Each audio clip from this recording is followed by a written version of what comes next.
Hello student, स्वागत है आपका बल एक्सेस पॉइंट क्लासेस में। आज का हमारा टॉपिक है method and preparation of haloalkane.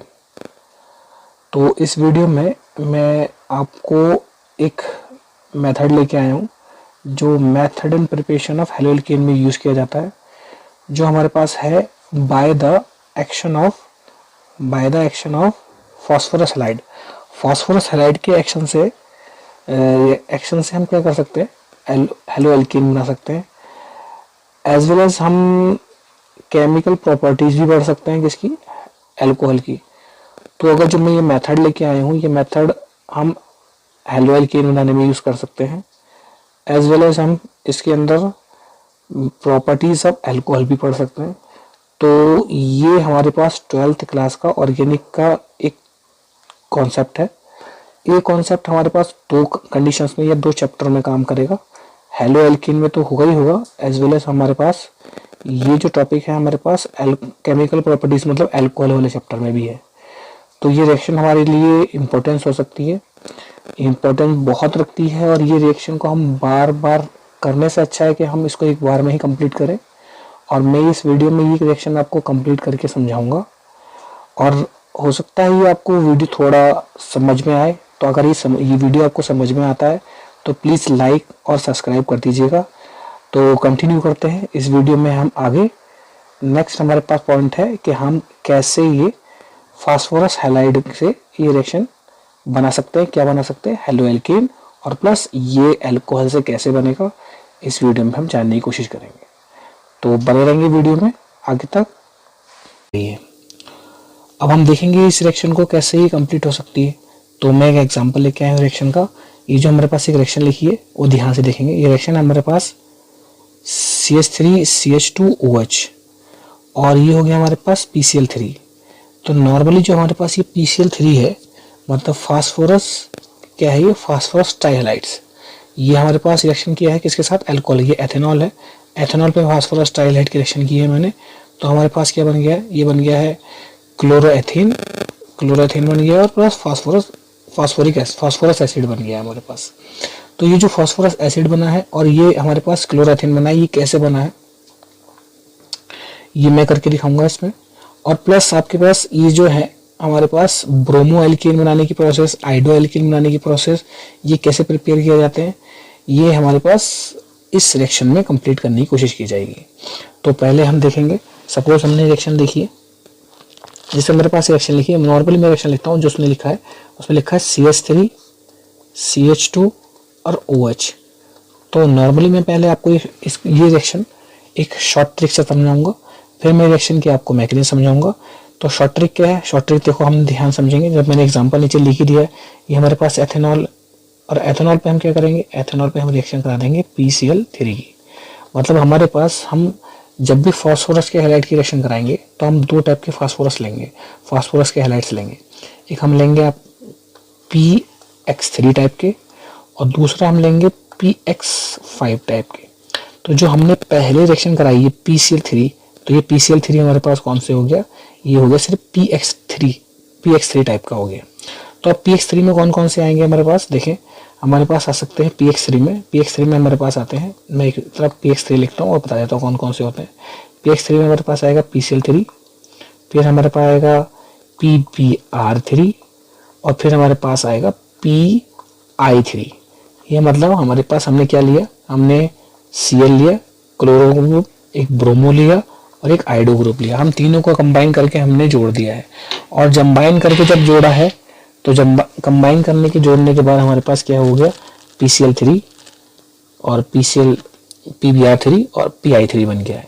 It's mean phosphorus trichloride, phosphorus tribromide and phosphorus triiodide बन गया है। ये जो कंपाउंड बन गया है ये हमारे पास फास्फोरस के ट्राइहैलाइड्स के अकॉर्डिंग आया है।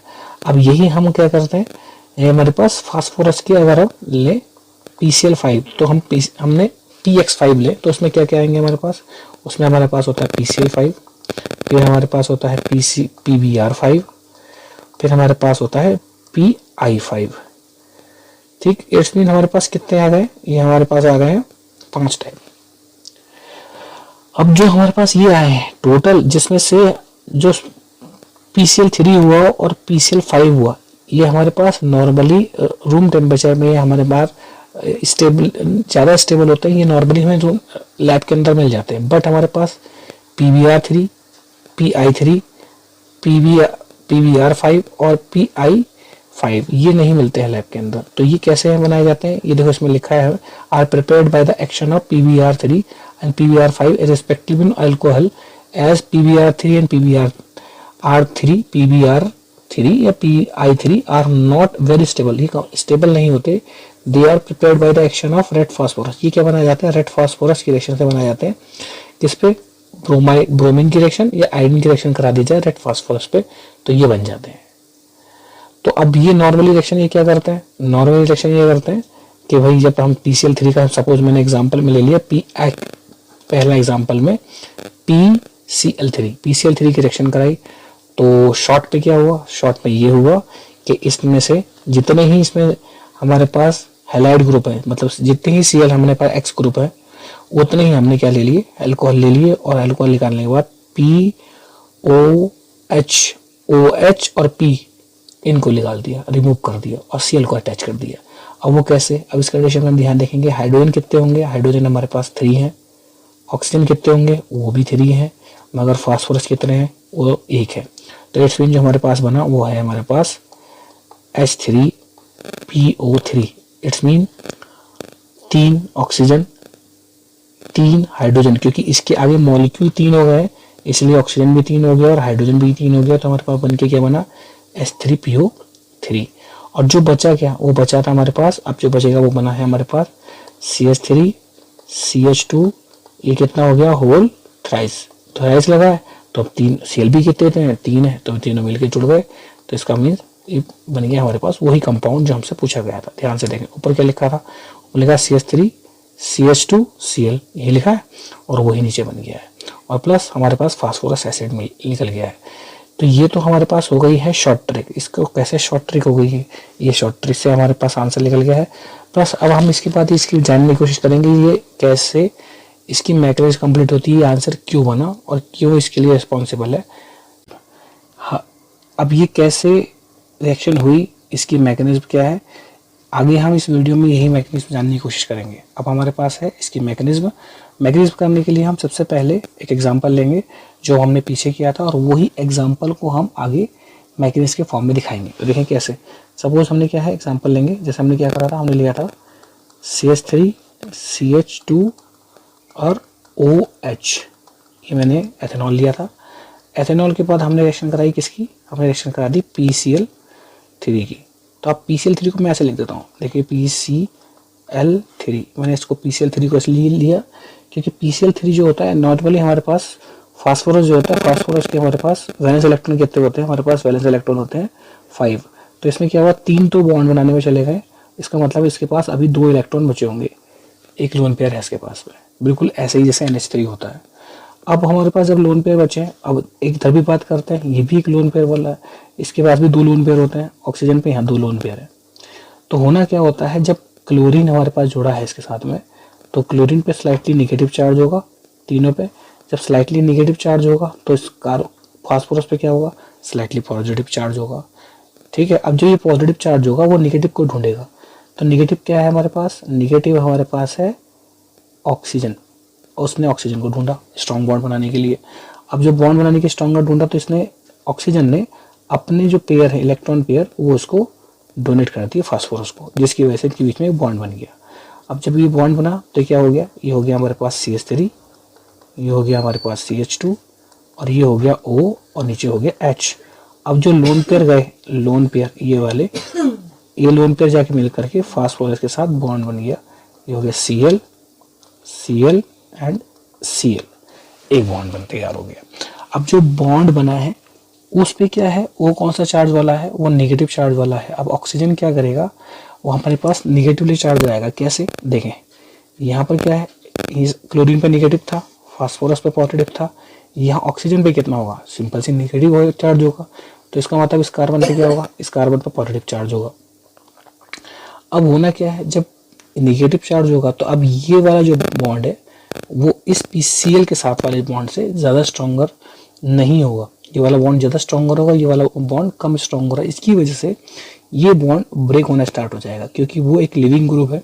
तो अभी लिविंग ग्रुप सीएल सबसे पहले ऑक्टेट कंप्लीट करने के लिए अपना इलेक्ट्रॉन लेके भागेगा, क्योंकि वो ऑक्सीजन के साथ जुड़ गया है, वहाँ स्ट्रॉन्गर बन गया है, मगर यहाँ वीकर है तो वीकर बॉन्ड ब्रेक होने लगेंगे। जैसे ही बॉन्ड ब्रेकर ब्रेक होंगे तो हमारे पास क्या बनेगा, हमारे पास बनेगा CH3 CH2 और पॉजिटिव, ये इतना मॉलिक्यूल आ जाएगा। अब हमारे पास ये है पॉजिटिव मॉलिक्यूल के साथ मैं क्या कर रहा हूँ, अब मैं क्या कर रहा हूँ, पहले ये इसको जो OH वाला मॉलिक्यूल था मैं वैसे का वैसे दिखा रहा हूँ। हुआ क्या, Cl दोनों यहीं रहे, और Cl रहने के बाद जो एक Cl था वो इलेक्ट्रॉन पेयर लेकर के गया और पूरा ऑक्टेट कंप्लीट करके उसने क्या करा, अपना नेगेटिव चार्ज पूरा कंप्लीट कर लिया। ये ऐसे, ये अब देखें कितने इलेक्ट्रॉन है, 1 2 3 4 5 6 और 7 8। इसका मतलब इसके पास हमने 2 इलेक्ट्रॉन एक्स्ट्रा दिखाने हैं। क्यों दिखाने हैं, क्योंकि वो इलेक्ट्रॉन फास्फोरस से खींच के लेके आया है, ये बॉन्ड के इलेक्ट्रॉन अपने पास खींच के लेके आया है, जिसकी वजह से इस पर नेगेटिव चार्ज आ गया है। और जो नेगेटिव चार्ज आया है, ये नेगेटिव चार्ज अब ये कहाँ अटैक करेगा, ये क्लोरीन जो नेगेटिव चार्ज वो carbon positive pay charge attack करेगा, क्योंकि ये एज एक न्यूक्लियोफाइल बन गया है। न्यूक्लियोफाइल हमेशा कार्बन पे अप्रोच करता है, तो उसने कार्बन पे अप्रोच किया। अब कार्बन पे जैसे ही अप्रोच करेगा तो हमारे पास क्या बनेगा, अब हमारे पास कंपाउंड बनेगा CH3 CH2 positive. It's mean अब ऑक्सीजन ये वाला बॉन्ड तोड़ेगा। क्यों तोड़ेगा, क्योंकि उससे अपने लोन पर वापस चाहिए, ये वाले बॉन्ड से नहीं, अब ये वाला बॉन्ड तोड़ेगा। क्यों, क्योंकि उसको इलेक्ट्रॉन पेयर मिल रहे हैं, इसीलिए अब ये वाला ऑक्सीजन इसने इलेक्ट्रॉन को खींच लिया। और खींचने के बाद जो नया कंपाउंड बन के आया वो क्या था, वो देखिए मैं बताता हूँ। ये हो गया O और H, और इधर के साथ में हमारे पास P, और ये हो गया Cl, और Cl के साथ में ये बॉन्ड, एक नया बॉन्ड बन गया। मतलब फास्फोरस के 3 बॉन्ड थे, 3 फिर से बन गए हैं, O के 2 बॉन्ड थे फिर से बन गए हैं। बट बचा क्या है, जो Cl का इलेक्ट्रॉन आ रहा है वो यहाँ से वो जा करके हमारे पास किस पे जुड़ जाएगा, वो कार्बन पे जाके जुड़ जाएगा, वो उस कार्बन के बॉन्ड को यहाँ जोड़ देते हैं। तो इसका मतलब उसने अपने इलेक्ट्रॉन पे जो 8वें वाले इलेक्ट्रॉन थे वो यहाँ दिए पेयर से, नेगेटिव चार्ज जुड़ गया। इसमें जो हमारे पास बना वो बन गया एल्काइल हैलाइड, और साइड में हमारे पास बन गया HOPCl2। अब यही रिएक्शन अगर हम दोबारा करते हैं तो इसका मतलब ये फिर से Cl निकल जाएगा, और दोबारा से OH, फिर से ये वाला OH ऐसे ही वहाँ पर दोबारा कनेक्ट हो जाएगा।